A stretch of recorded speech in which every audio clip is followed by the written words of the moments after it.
we haven't had a chance to get your thoughts on this T-gate between Rory and everybody else has weighed in. My wife, my mom, everybody seems to have something to say about it. You know, Reed constantly evokes the phrase that begins with, what a... and on the generous side, that sentence would be, what a tough competitor. But most of the time it is, what a colossal, and the next word rhymes with class, but you can lose the CL. Is the incident overblown? Yes, he just flicked a tee.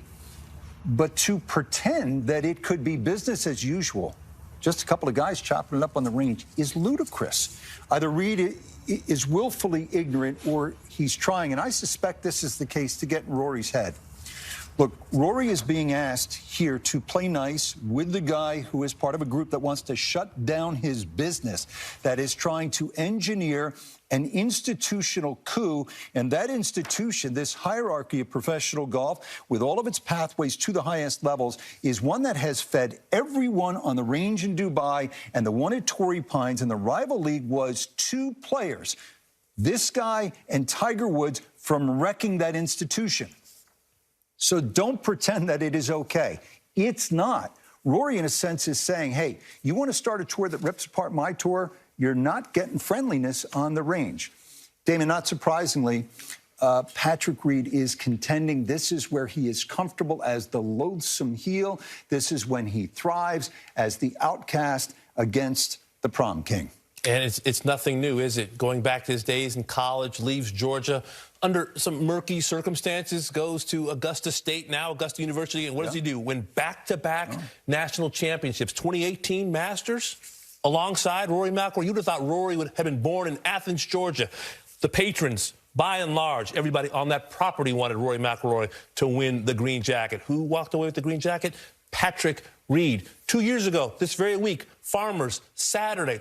Bit of a controversial drop, some might say. The next day, Patrick Reed goes out and wins the golf tournament by 5 shots. He creates these instances, these issues, and they're not distractions for him, Rich. It's jet fuel for this player.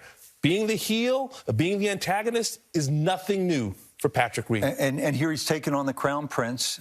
At this point, I think, excluding Tiger, the most beloved figure in the game. And I think Reed is on his way. He may have some supporters in a camp or two, I don't know.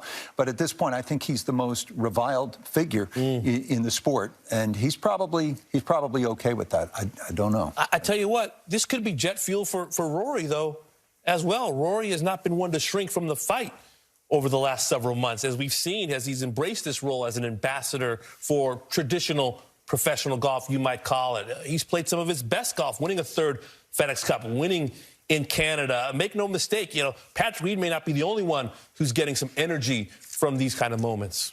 And it's like, you know, you go to a restaurant, right, and you run into some people whose kid punched your kid at school, or you're shopping at the Home Depot, and you run into the neighbor who's had his sprinkler on, it's been hitting the side of your house and doing some paint damage. It's uncomfortable, and it is going to be highly uncomfortable when we get to Augusta National.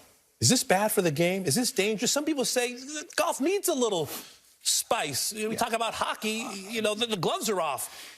In hockey, golf typically different, but, you know, rivalries, Jets, Patriots, Giants, Eagles, is this a little spice good? In a modern world, yes. It adds intrigue, maybe some eyeballs to what we're going to see this weekend in Dubai. If it is a Rory against Poulter, Rory against Patrick Reed, any of the LIV guys, and that would be the same when we get to Augusta National. So from that standpoint, yes, but I think we know it's not especially good on the whole for the game of golf. But we're hearing some voices, Sir Nick Faldo, for example, commenting on this time in the game. What did he say?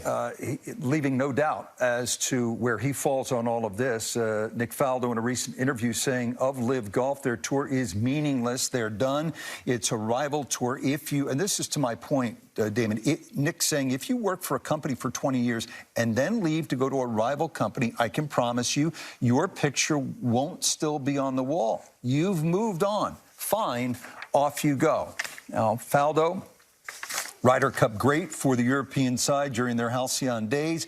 He says of the Ryder Cup, they shouldn't be there because they've gone off and you've got to move on. They're all at the age where Europe needs to find a new breed of 25-year-olds that can play half a dozen or more Ryder Cups, and I think we're going to have that. And again, I agree with that. Look, Poulter, Stenson, GMAC, Garcia, Westwood, these guys are unquestionably all Ryder Cup legends, but they made a choice, Damon, to play a league that is meant to take down the DP World Tour and the PGA Tour. Yeah, that was part of the PGA Tour players' issues with the lawsuit. These LIV golfers, filing a temporary restraining order, trying to get into the FedEx Cup playoffs after leaving the PGA Tour. They were not able to get into the playoffs. But I think it's going to be fascinating and perhaps uncomfortable at Augusta National when you consider the pageantry that we're using, the Champions Dinner on that Tuesday, when you consider who will be in that room and maybe who won't be in that room.